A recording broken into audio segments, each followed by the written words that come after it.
First of all, you don't know me. We're all about that high school drama girl, all about them high school queens. We'll take you for a ride in our comic girl, cheering for the right team. Drama queens, smart girl, rough girl, fashion but you're tough girl. You could sit with us, girl. Drama queens, drama queens, drama queens, drama queens, drama queens. Guys, I want to light a candle as a cleanse because we got rid of some bad energy and we got our show back. I'm telling you, that's the best Halloween gift we could have ever gotten is this spiritually clean One Tree Hill episode. Oh, I love this episode. I loved this episode. This episode had the same kind of like magic. Yeah. Remember when we all cried in the beginning when we first watched the episode where Lucas turns to Peyton and goes, "Hey, your art matters. It's what got me here." Yeah. Like, we got our guy back. Yeah, we did. We got our show back. I mean, this was definitely back to echoing the first episode, echoing the pilot. Well, and we had two major factors here, actually three major factors here that were fantastic. And we'll dig into all of them. Director Tom Wright is a favorite of ours. We had a female screenwriter, Karen Usher. Karen. You can tell a woman had her hands all over this. This is a good Karen, everybody. We love her. Yes. My God. And the third is that Chad acted his ass off in this episode. Was so good in this. So good. Yeah. And so we're going to dig into all of that. Joy, why don't you give us the rundown? Give us the episode 19 rundown. Okay. So episode 19, we have the title, which is How Can You Be Sure? It was April 20th, 2004. And the synopsis that we have, so history seems to be repeating itself in Tree Hill. Lucas has just learned that Brooke may be pregnant, and it's a big deal. They're trying to make a decision about their future. What are they going to do?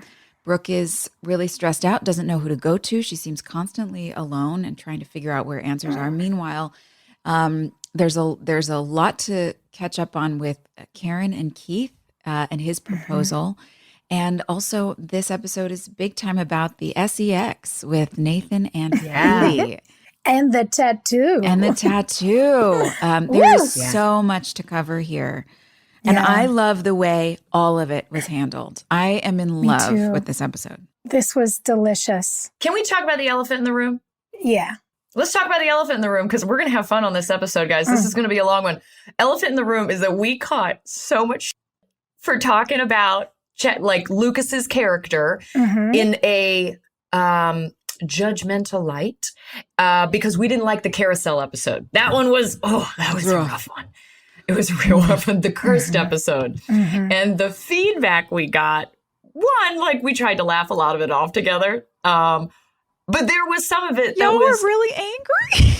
That was nuts. People, but and it was like, a loud minority.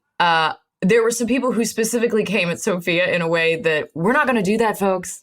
Hard pass. Yeah. That was pretty gnarly. Like, girl, I screen grab things. I'll send it to you. It was crazy. The violence, the verbal violence that ensued was crazy. Well, and something I think is important for us to highlight too, like I've really spent a long time thinking about this because I read some shit that, like, as you know, made me unable to sleep for days.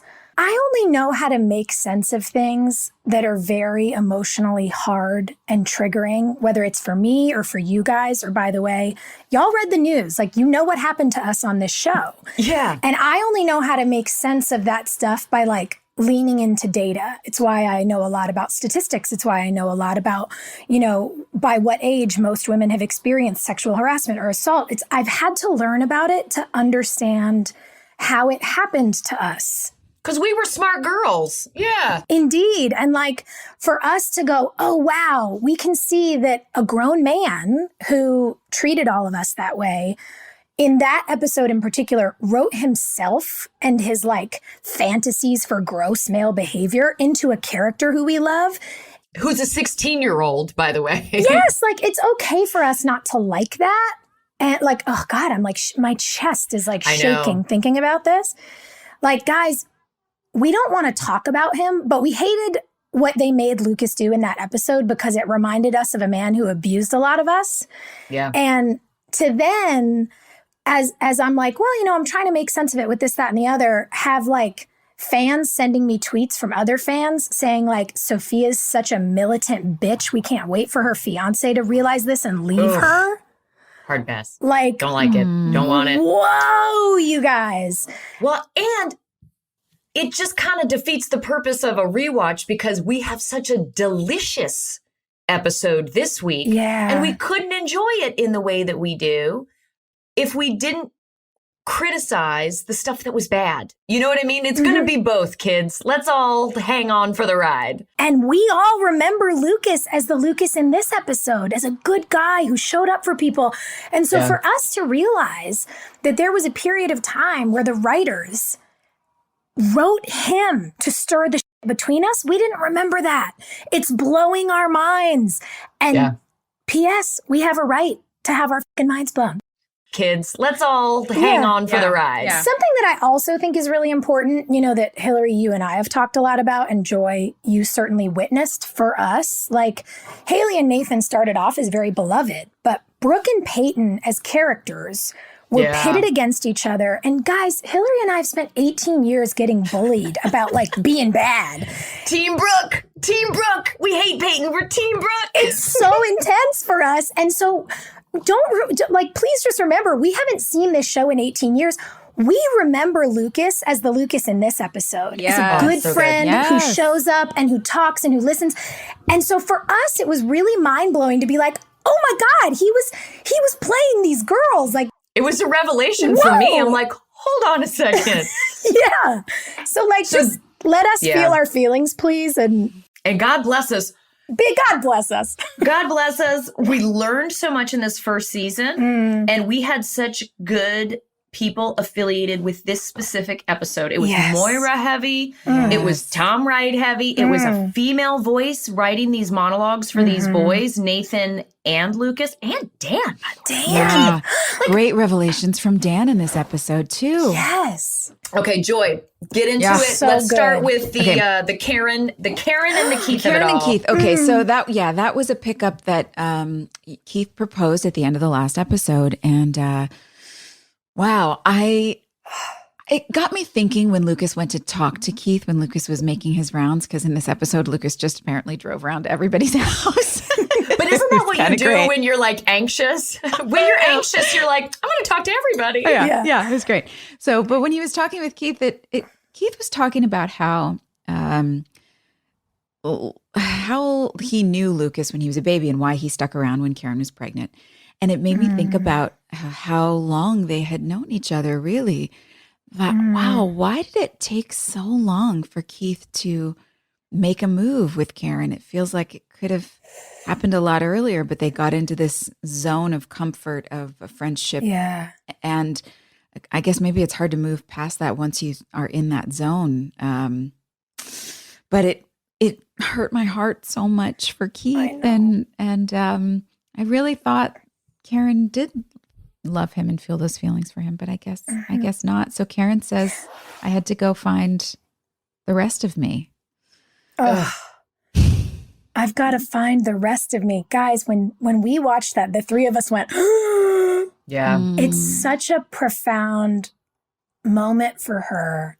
And again, what a testament to Karen Usher, the writer of this episode, who gave us a deeper perspective on everyone's feelings and motivations and the things people were struggling with, but certainly for so many of the women on screen to talk about their identities, you know, for Karen to say, I've only ever known myself as Lucas's mother.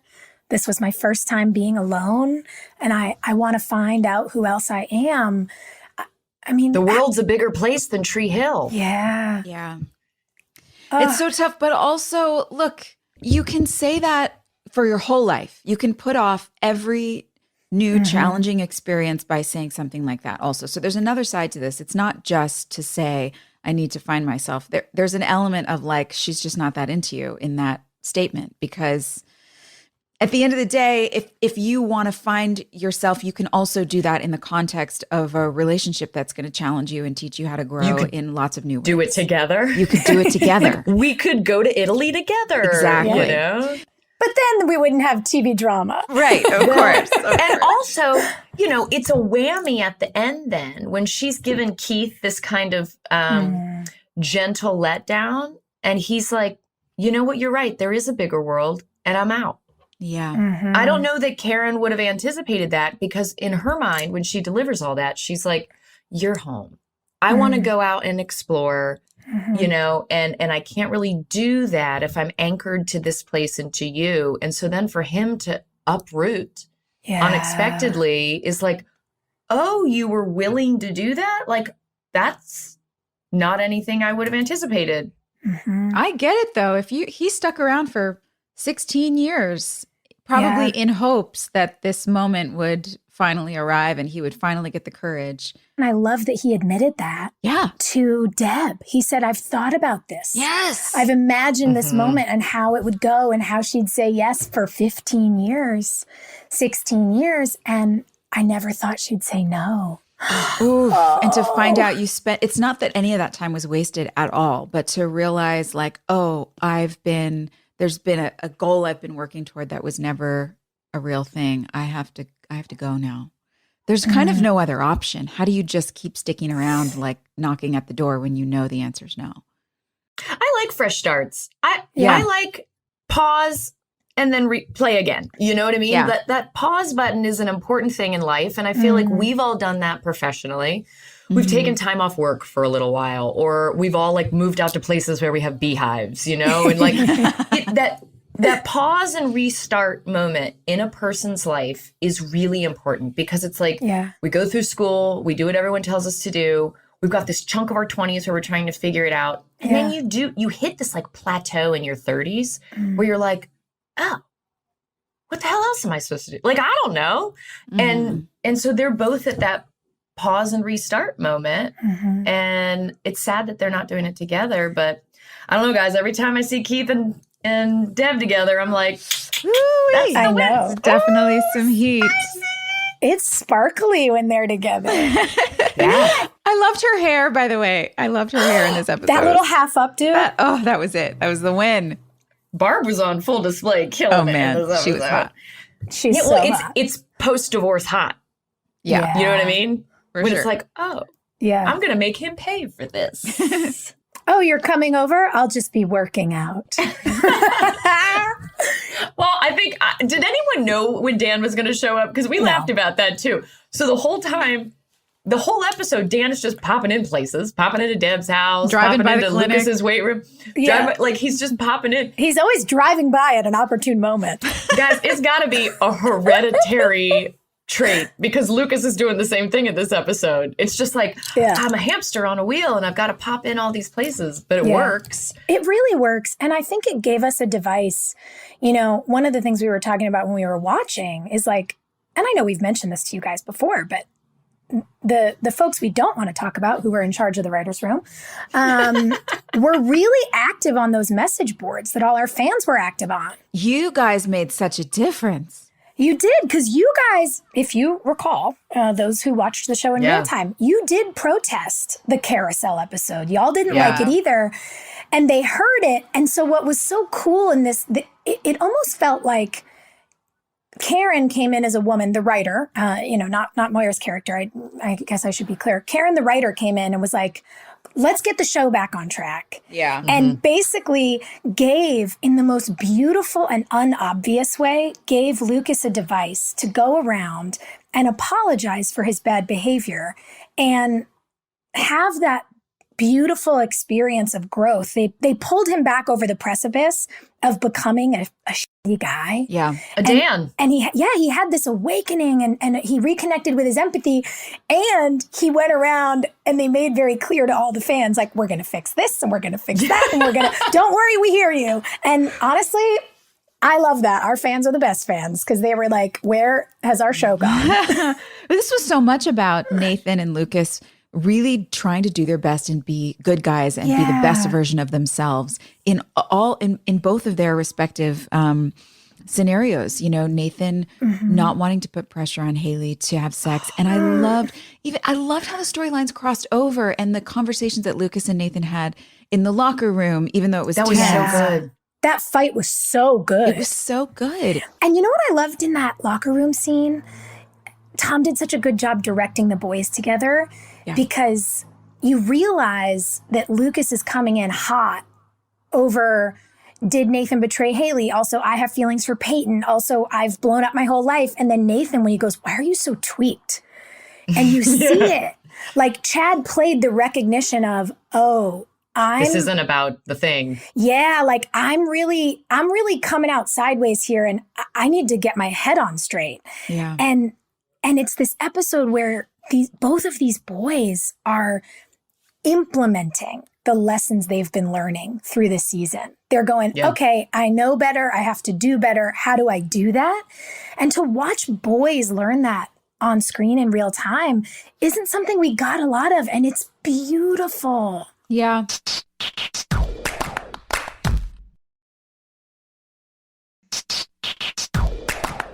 So a woman talking about boy characters, it was so obvious in this. Joy, let's go back to the Haley waking Nathan up scene. Because one, we were all super pumped for nipple ring, right? But to hear this drum beat over and over and over again of, I don't want to pressure you. Yeah. You know, we weren't talking about consent in 2003. Right. That was Not not a conversation. Or 2004, whenever the hell we did this. Was Nathan's stance on that? Like, what were your thoughts about it while you guys were filming it? Because it is a constant drumbeat the whole episode. Yeah, I don't know. For me, I loved seeing that conversation happening on television with young kids in this age range, and especially with a kid like Nathan, who had clearly been around and had been active, very active, and it was just like something you do, and that he has fallen in love and his feelings are now caught up and he has so much respect for her. It's not just like a girl is a thing for me to play with until I'm done and bored and moving on to the next person. This is, he's respecting her and seeing her as a whole person. And that is something to model to young women, that they deserve a man that treats them like that, or a boy that treats them like that, and to model to young men as well that a girl, a woman is a whole being. She's not just something to play with, you know? So, and at that age, oh God, your hormones and sex is such a intimate, tender, I mean, it's the most intimate, tender, you know, emotional thing. And you're exploring all these new things when you're that age. It's just such a sensitive topic. It's such a sensitive thing that I thought they handled it so well. I loved that Nathan just wanted to make sure that she was looking out for herself. And Lucas, by the way, the conversation that Haley has with Lucas in the cafe. Yes. So and good. he says, if you're not ready, just wait. And what was the other thing he said, Hilarie? Look past the moment. Yeah. Both boys say over and over and over again to her, like in different words, look past the immediate moment. Like, think about this long term. And Nathan says that in the way he's weirded out about the tattoo. He realizes it's a forever thing. Lucas also said, I wish I had waited. Yes. Yeah. Oh my God. That line. To hear a boy say that? That really got me, because we never heard boys say that. And what I thought was so interesting is, in the last episode, Nathan and Peyton have had this really kind exchange about their history. And then for Nathan to say, I really don't want to pressure you. And for Lucas to say, I wish I'd waited. Like, those were foreign concepts to the way boys were talking on screen. And what I thought was really beautiful is even how our boys were talking 3 episodes before. Yeah. I mean, they were having sex in public. And now it's like, wait a minute, there are consequences to this. And what I thought was beautiful, especially given the way both brothers are coming at this from their perspective, is it actually, because of how honest and vulnerable it was, it gave Haley away. And Joy, you played this so beautifully, where it wasn't this like preachy black and white, girls don't want to have sex and boys pressure them.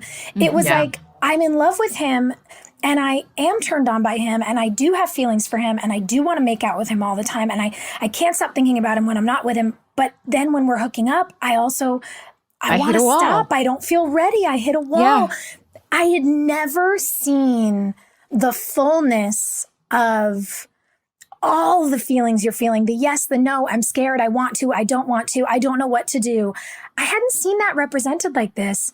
And to see it in that, and I don't mean a love triangle, but in the triangle of these relationships with her boyfriend and her best friend who's a guy, I just thought it was so tender and beautiful and good. Oh, I thought so too. I loved being able to show that it's okay to acknowledge your feelings and it's okay to acknowledge what your boundaries are. And you don't have to understand them all and you don't have to argue them away or talk yourself into or out of them.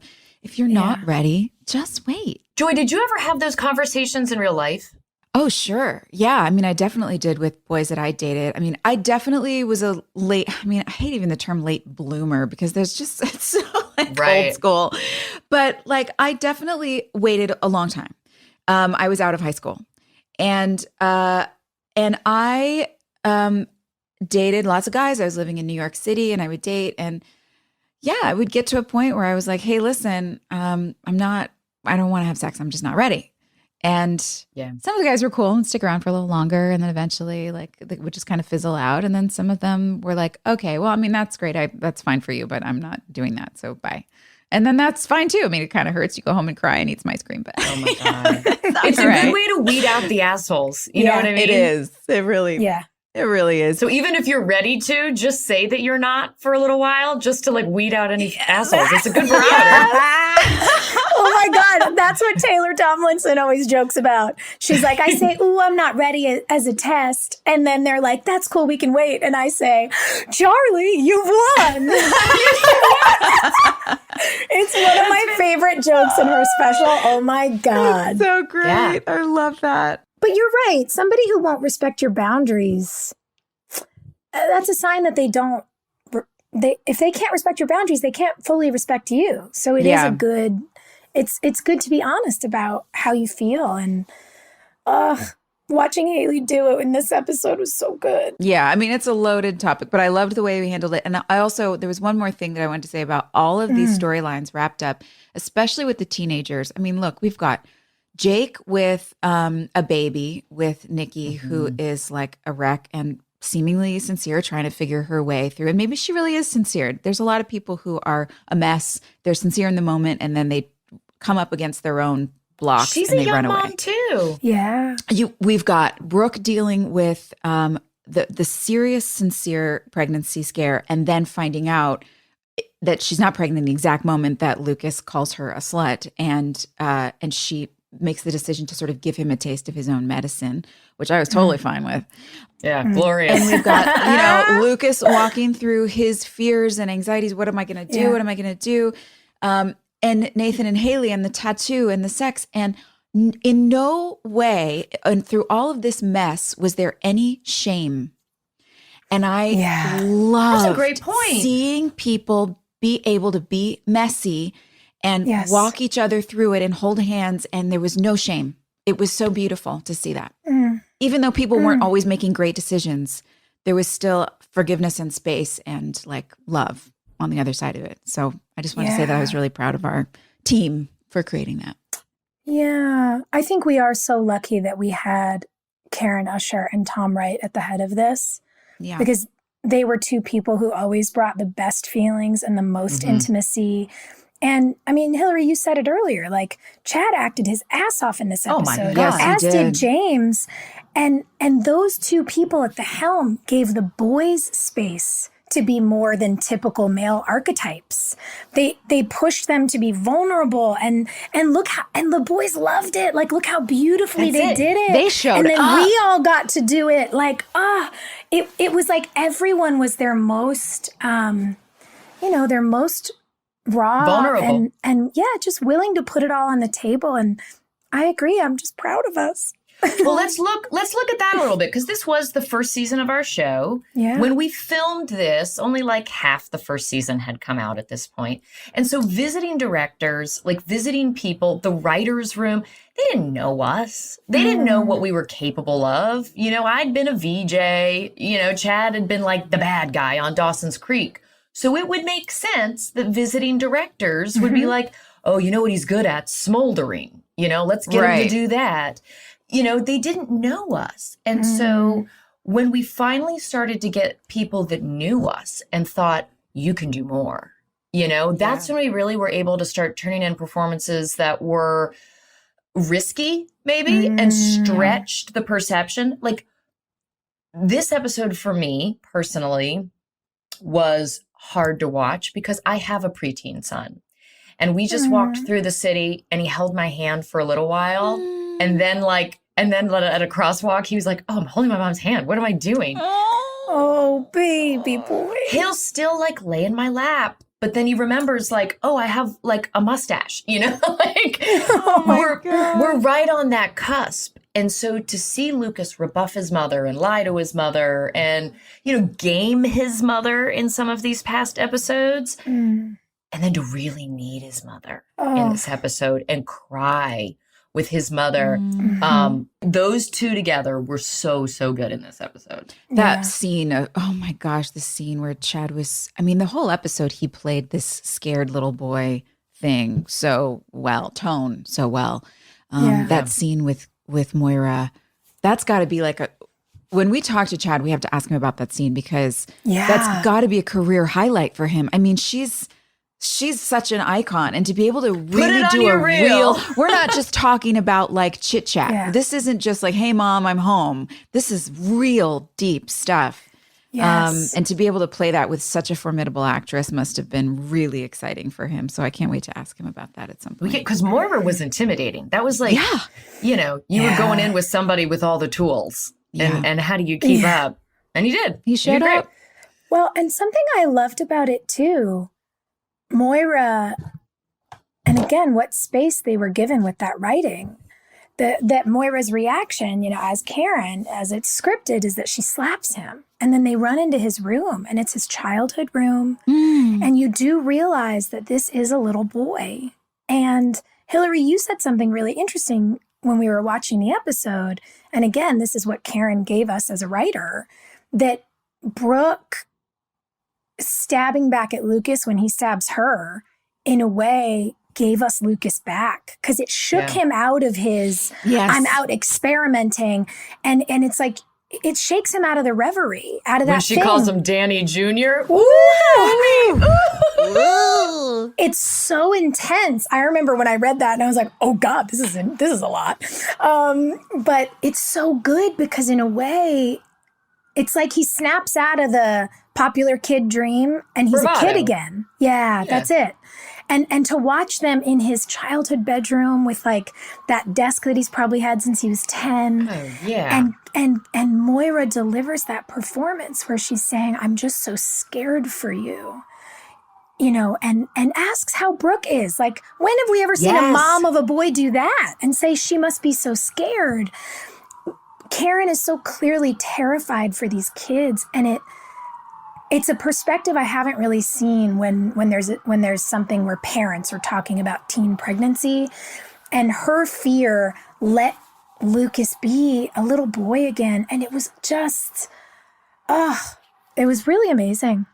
What's good about this, it made him, so look, we all watched the episode. We know what the end story is. Brooke was a false alarm, right? The sentiment of, oh, if you told me the truth, I wouldn't have had to admit this to my mother and my father and my, you know, like my friend. I wouldn't have had to tell everybody about this. I wouldn't have gone to Jake if you told me the truth. It was a catalyst for Lucas to get his shit together and to do the right thing voluntarily. We needed it. We needed it so bad. He volunteered it. He could have kept this a secret for another couple months, you know, because Brooke wouldn't have shown for like another 3 or 4 months. Yeah. Totally could have kept it a secret, could have played, you know, I don't know what's going on. Instead, he gets right in there right away and is like, we got to figure this out, because his identity of being an unwanted child is so triggering in this moment. The conversations that he had with Dan, and then Brooke having called him Danny Jr. Let's get into that. Let's talk about Dan.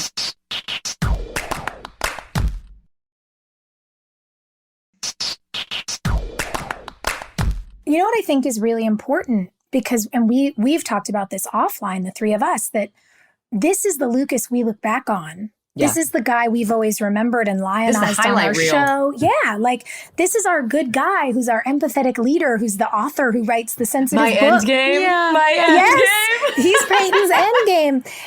And so one of the things I think that's been, to be honest, triggering for all of us is to watch when, by some writers, Lucas was kind of hijacked, and we didn't remember experimenting with him. Yeah. It wasn't a good look. And we didn't remember that there was bad behavior on Lucas's part. Honestly, we didn't. And one of the things I'm realizing that in our like, what did he do? What did he say? He said he had 2 girlfriends. How dare he? You know, like experience in real time is that we've always remembered Nathan being the bad guy who had a bad dad and then became a good guy because of Haley. In these episodes, I'm really seeing the impact that, again, like 18 years later, I didn't remember, I don't know if you guys did, of exactly that scar for Lucas of what Dan's abandonment did to him. Mm-hmm.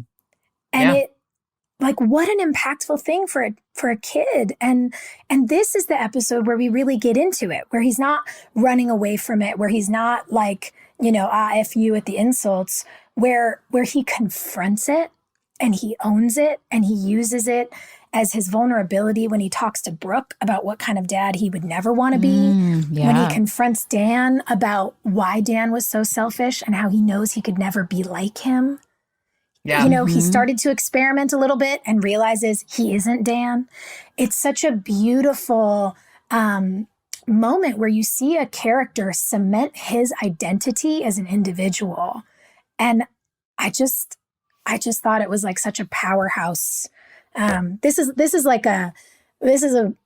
if we made a top 10 list, like this would be on my top 10 episodes for Lucas for sure. I think for all of us. Yeah. Also in the Lucas of it all, in the episodes that were written by men, even when Lucas was going through something, he still found a way to flirt with everyone, right? And that may have been a direction thing. That may have been what was on the page, you know, like whatever. When Lucas finds out, like, Brooke could be pregnant, and then he runs into Peyton again on the quad, there is not a note of impropriety.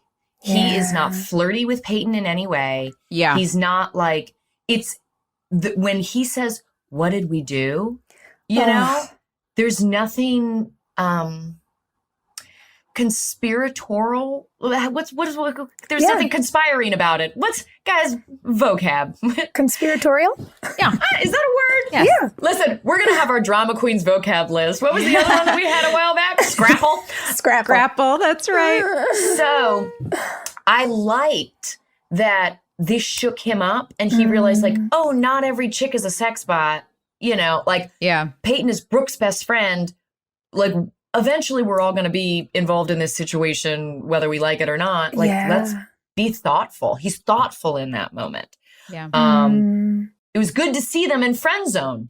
Yeah. And the thoughtfulness makes the misdirection later for Brooke and Peyton so delicious, because it was the first time in a long time that this boy hasn't been flirting with her, that he's come to her for help. So then when Peyton turns around and says, yeah, he was so upset earlier, it's like she steps in it because it was so innocent. And you realize these people, they're just missing each other. And it's heartbreaking. She's real dumb.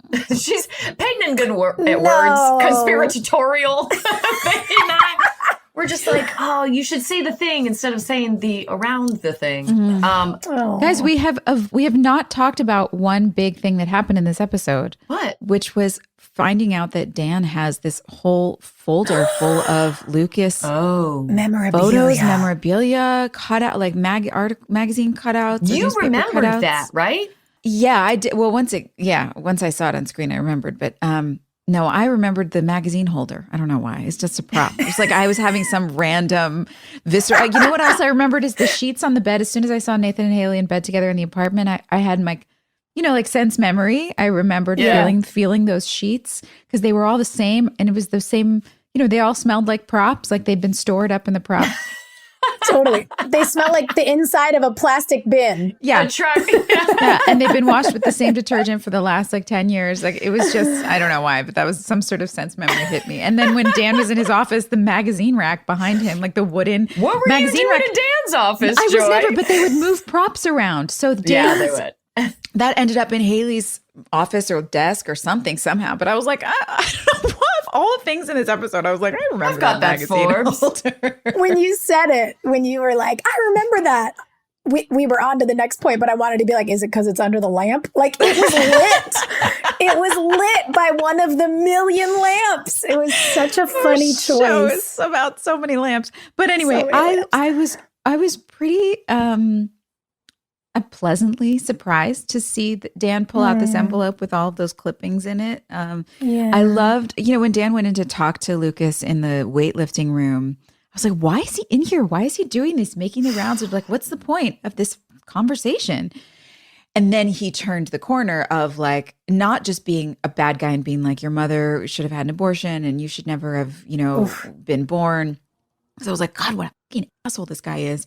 And then he says something, I can't remember exactly what the dialogue was. It was something about, He says, you've got so much life to live. yes, there's so much life ahead of you. And that's what it was. It was like, that's what Paul was telling us when he was on the show a few weeks ago about that he was actually looking out. He was trying to, in his weird, sick, twisted way, he was trying to look out for Lucas in the best way he knew how. And trying to get Lucas to see things from his perspective, even though obviously not considering Lucas's feelings or how it would affect him or impact him in any way. He was just Well, and he messy. really was genuinely so happy to see Lucas when he came to the dealership. Yeah. He was like, you finally think I'm not a bad guy. Yeah. Like, are you Things the other seeing my way. side of things? I was the dork that when he opened up that folder, I'm like, why does Paul have pictures of Chad? Like, I totally, and Joy had to explain it. She's like, it's Lucas. He's been saving them for years, Hilarie. And I'm like, oh, right. Duh. Right, Because he does secretly really care. He's, it's meaningful to him. Oh, that's why Dan's my favorite character. He just keeps unfolding. It's like an onion. You just keep peeling the layers. Yeah. Well, and you know what's cool about it is it's kind of what we were talking about last week, like when we were all saying our opinions on whether or not it would have been an interesting choice to have had Brooke lie about the pregnancy from the beginning. Yeah. Sometimes the most misguided actions can produce the most interesting on-screen journeys. And what I loved was that we had, because they're 16, this really genuine scare. The pregnancy test, the at-home one, says it's positive. Oh, my God. And had you ever taken a pregnancy test at No. 16? Oh, my God. Oh my God. No, I was Haley at 16. I'd been dating my Same. poor high school sweetheart for 3 years. And I was like, I'm still not ready. Yeah.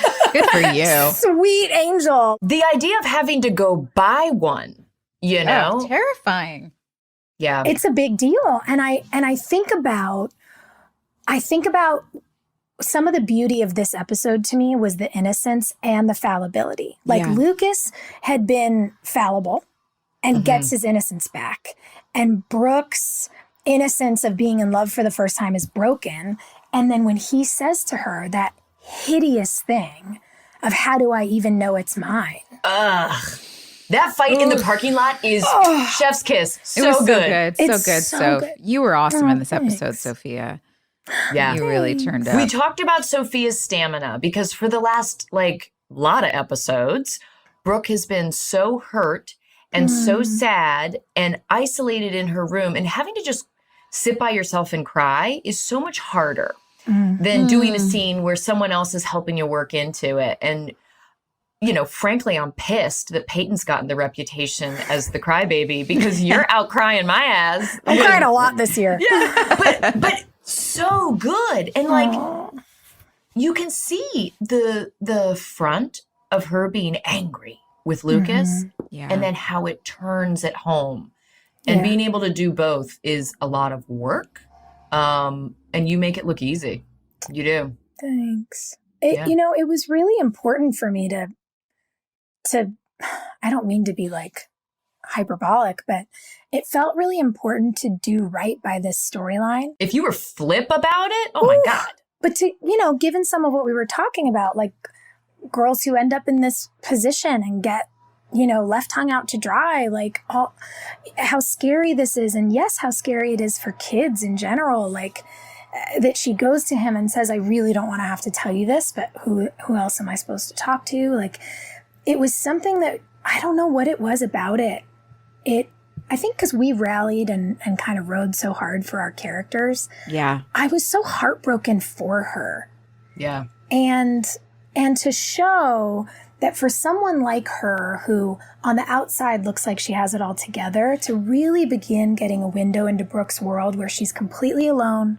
She has no parental support, which she shared with Karen a little bit, which was why I loved that Karen in that moment also asked Lucas how Brooke was doing. It was so thoughtful. But this little girl who's facing this by herself was something I wanted to honor. And in that youth and in that heartbreak, when he insults her and says the thing about her that he knows what hurt the most. Yeah. Like the thing you're worried people would say to you that also isn't fair because it's a double standard about boys and girls. But anyway, carousel. Carousel's our safe word. Hello? Like, Carousel.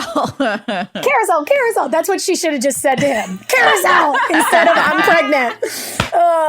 But he stabs her and she stabs him back. And it's a reaction. It's not even a choice. And I thought it was beautiful because then she's sitting there going, oh dear, I've said this thing and how do I take it back? And that scene with them I thought was so genuine because she did need him to apologize. But the apology, it breaks her heart almost even more because she's like, he's the guy that she really loved. Like he's saying all the things that made her love him. Oh. Yeah. It's hard. It was really good. That was really good writing for Chad and I. It was really beautiful in this sort of cycle of the Brooke and Lucas story to essentially bring these two back together in that bedroom. And they're covered in cuts they've given to each other. Yeah. Like they've hurt each other. And nobody actually says, I'm sorry. It's just that the communication is, it just shows it's not always necessary to say, sometimes it's necessary to say the words, but sometimes you just have to hear each other and talk through. And I loved that he was so willing to just say, what do you want? I will be here for you. I will do whatever it takes to be a great dad. I want to be a good guy. I want to do the right thing. That's such a beautiful observation, Joy, because you're right. They don't apologize to each other verbally, but that scene feels so apologetic on both their parts. Yes. And they are sorry and they're yelling and they're honest about all the shitty things that have happened between them. And I actually think that the unsaid but obvious apology of it all is what lets her finally sit alone and just cry. Yeah. And it's going to let them be okay with each other in the future as the show moves on. Because they become such good friends. Yeah. I mean, the comedy that evolves for Brooke and Lucas, like, over the years is so good and so funny. And I do think you're right. I think this really lays the foundation for an honest friendship in the future. They both know that nothing was based in malice. Yeah. And if you can get through really hard things like that with somebody, you kind of know that you can get through anything. And them being able to have that as a foundation of like, we made it through some really hard shit and look how young we are and we figured it out. Like, we can do this. Well, and I like that we got to model it too. There's a lot we got to model really well in this episode. The conversations around consent with Haley and Nathan. Oh my God. The honest apologies and like the owning of your failures and the ways you've hurt people. And I'm so curious how, when we think about like the beginning of the repair of the rip for Brooke and Lucas, I'm excited to see, because we still see the rip for Brooke and Peyton. I'm excited to see how these two friends begin their repair because they remain in the end game of it family. They remain best friends. And well, our daughter's middle name is Brooke. Yeah, you know what I mean? Yeah, exactly. Yeah. How do we go from this to Baby Sawyer Brooke? It makes me feel emotional. I love it. I think the title of this episode is like bedroom talks, because the bedroom talks in this episode are so strong. We've got the Nathan and Haley bedroom talk where he spies the 23 for the first time. Woo!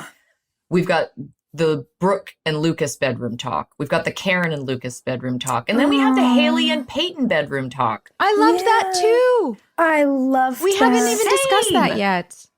You said the most lovely thing to her. Well, first of all, Haley pouring her heart out in a way that isn't like, she's just being so honest. Before a girl loses her virginity, most girls think about whether or not they're going to do it for a very long time. Mm-hmm. Yeah.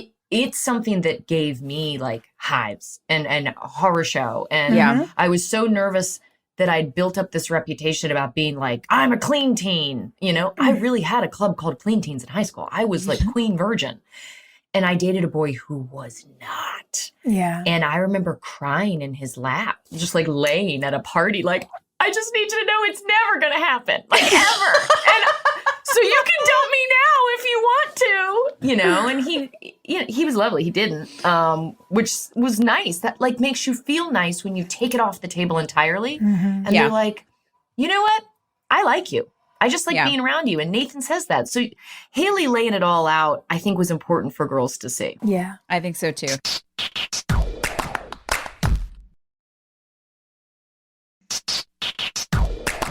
I loved that the thing that Peyton says at the chalkboard, you were painting HJ plus NS equals heart. It's so cute. And you said, I say something about how much I'm in love with him and how I feel and all those things. And you say, well, then you went further with him than I ever did. Because just acknowledging that there's so much more to a relationship and a connection than sex. And I think Haley really needed to hear that. Haley got a lot of good info, good advice in this episode, I think.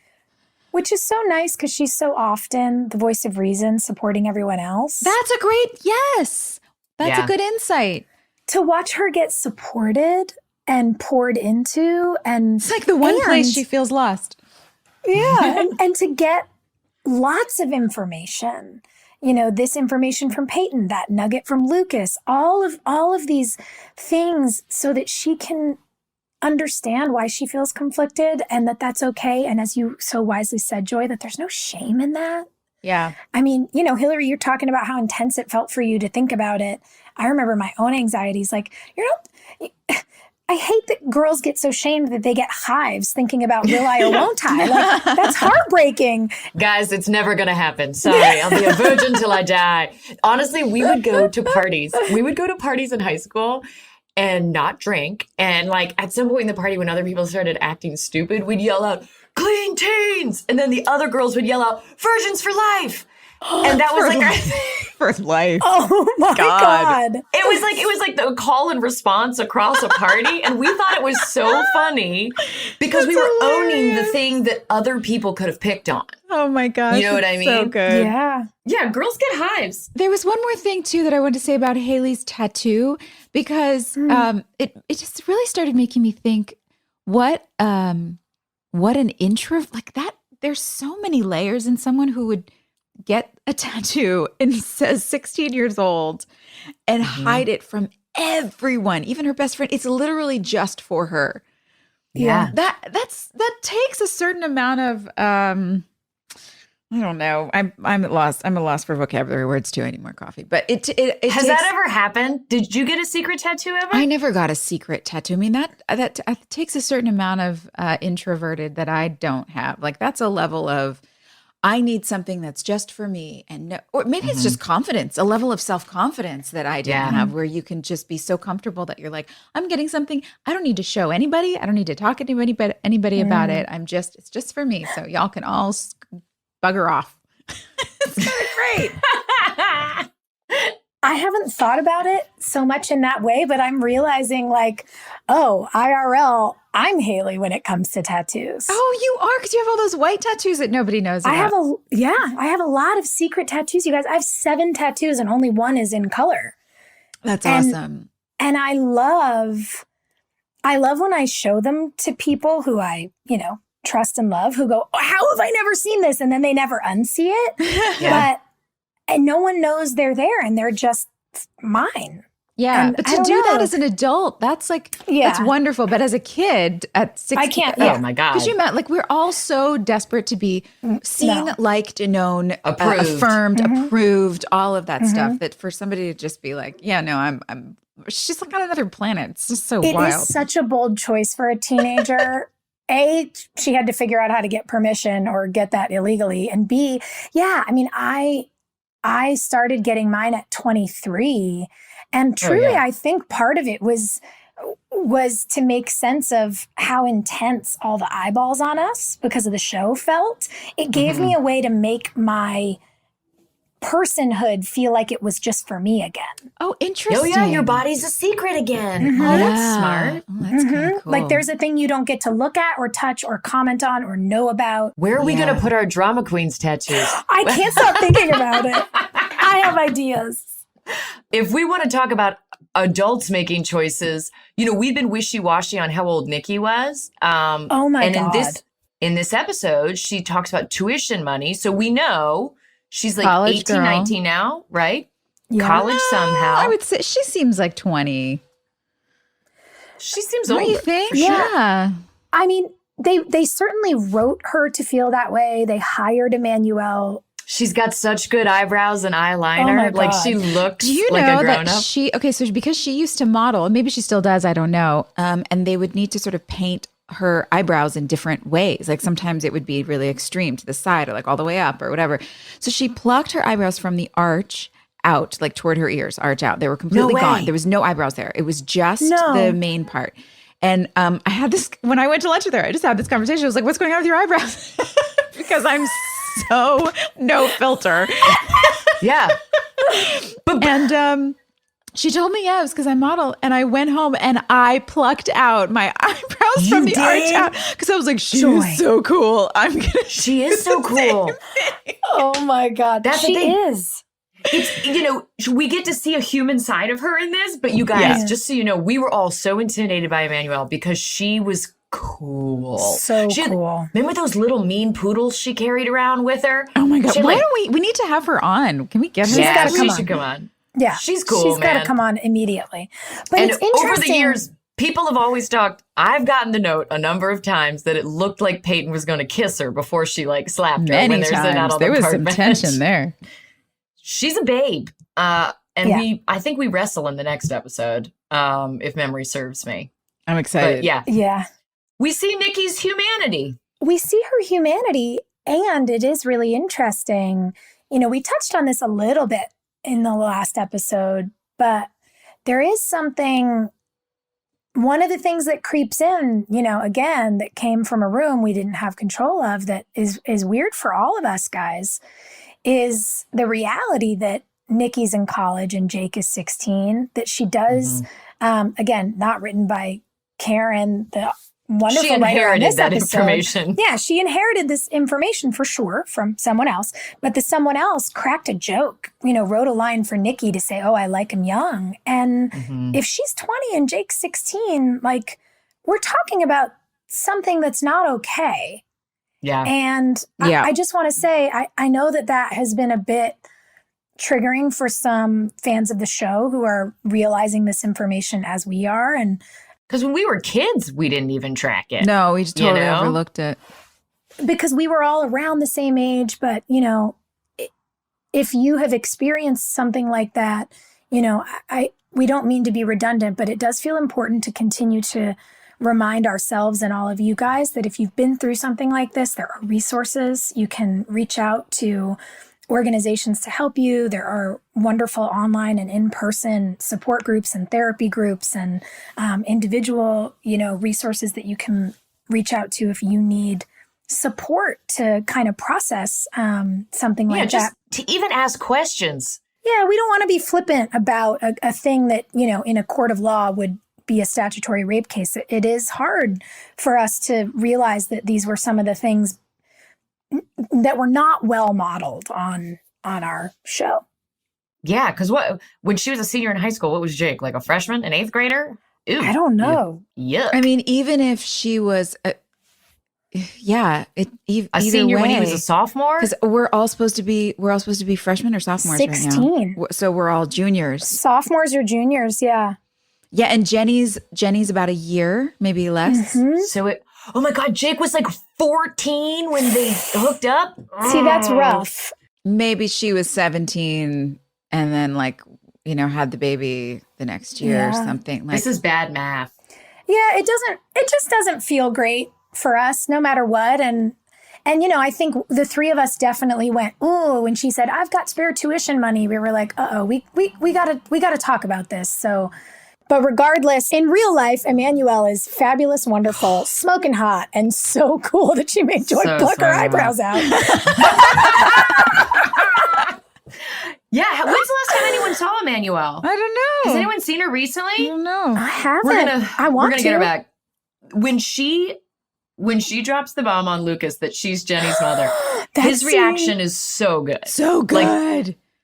They both played that really, really well. They really did. They really, really there was did. just it felt like there was no acting in this episode.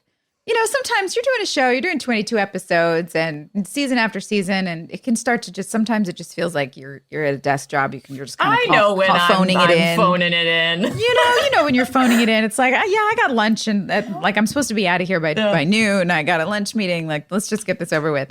There was no phoning it in this episode. Everybody, you know really what scenes do that? The scenes where you're supposed to be acting like this is the best time ever. Those are the scenes where I'm like, are we done? Yeah. Fantastic. Those scenes, or the ones where you're like supposed to be at a club raging, except there's no music and everyone's just fake and it's dancing. 8:30 in the morning. To the wrong beat. Oh God, those are my nightmare. Those are the ones where I'm like, all right, Chan, get it together. Get it together. Oh, Think about it. Well, guys, should we maybe look at fan questions and spin a wheel? Yeah. The one thing I want to say about the end of the episode, I love how this episode ended because Lucas thanked his mother. Yes. His mom, thank you. If you're out there, thank your mother. That was such a good note, especially for all the crap he's done in these first 18 episodes, Yeah. It was a lovely way to end. Yeah. I've gotten to work with Tom Wright on 2 other shows. Have you guys gotten to work with him? No, I haven't. I would love to. He did White Collar, and I was like, oh my God, Tom, I'm so happy to see you. And then he called me because he was doing an episode of Castle. And he wanted me to come in and play a Kim Kardashian ripoff. I remember that. No one would have ever thought of me to do that. But I think what we see in this episode, where they let us do things we'd never done before, a good director will see the potential in you that no one else has ever seen before. So yes, that's our Tom Wright talk. Let's do a question. We've got a fan question from Bia, which I think is actually so genius. I wouldn't have thought about this, but we've talked in the earlier part of the episodes about how Chad had a tattoo on his shoulder and they needed to figure out how to cover it, so they gave Lucas a tattoo. And Bia is asking, did Joy actually already have a tattoo? And did that influence the Haley tattoo moment storyline? Joy, you've got tattoos, but I don't think you have one there. No. That was it was just painted on. That's just me sitting in a chair and them spraying me with a stencil. Wait. Yeah. No. Oh, it was a stencil. It wasn't like a transfer? It eventually was, but the first, because we only saw it twice and we didn't know how many more times we were going to see it. So I think the first 2 times it was painted on, and then they might have gotten a stencil. Because I mean, if you see it, it looks like a sticker. It's so painted. bright, and I mean, it looks like when they would paint your face with the cheerleading, the R on your cheerleading cheek. Yeah, it was. I think it was the exact same paint, the same everything, and they just put some hairspray, some Aquanet. We filmed it. We filmed on film, so everything was kind of soft, and you could fudge things like stubble and tattoos.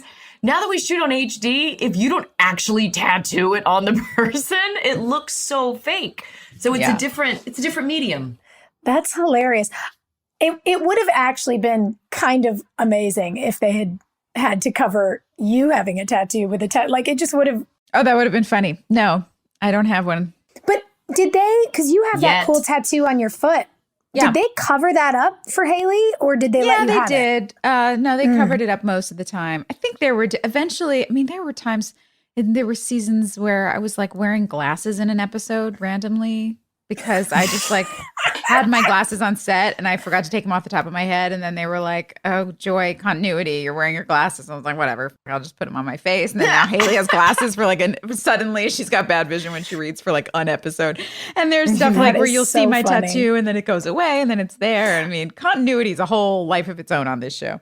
Yeah. Well, when you're working 18 hours a day, I mean, it's impossible. Yeah. You do start to lose your mind a little bit. I feel like they let you keep your foot tattoo once we came back after the time jump. Oh, yeah, it might have been. Grown-ups? Yeah, it could have been. We'll see when we get there. I don't know. Yeah, when we get to season 5, we will. We're all going to be looking at Joy's feet. Bia, we will have an answer for you in season 5. That's right. All right, here we go. Spinning the wheel. Superlative. Most likely to be a social media influencer. Bevan. Yes. In like real life and in pretend land. Because she's so likable. Yeah. Like Bevan is the girl who could do a TikTok that you're like, oh my God. Yeah. She's fun. Yep. And like I'm obsessed with this company that she has started back in Wilmington. Yep. What's that? I don't know anything about this. Recess. Yes. What? It's so cool. Bevan had been like this high-ranking Soul Cycle instructor for years. In New York. Started, like at the major facility here in New York. And she moved back to Wilmington in the pandemic and opened up Recess, which is it's a gym where you do things that are like fun, actually. Oh. Like gyms can be so toxic and weird. Yeah. And Bevan is fun. She's walking fun. Oh, yeah, she is so fun. Yeah.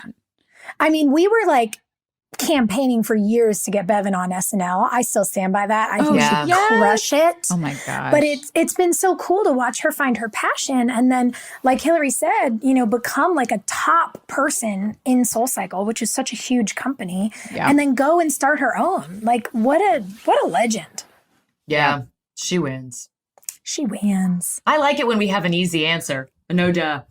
It's true. Come back next week. We've got episode 20. What is and what should never be. I don't know what happens in this episode. I'm like I don't either. catching up with everyone.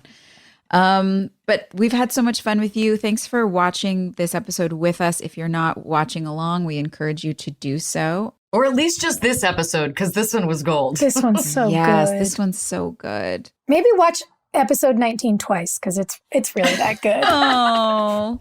See you guys later. Bye. Love ya. Hey, thanks for listening. Don't forget to leave us a review. You can also follow us on Instagram at DramaQueensOTH. Or email us at dramaqueens@iheartradio.com. See you next time. We're all about that high school drama girl, all about them high school queens. We'll take you for a ride in our comic girl, cheering for the right team. Drama queen.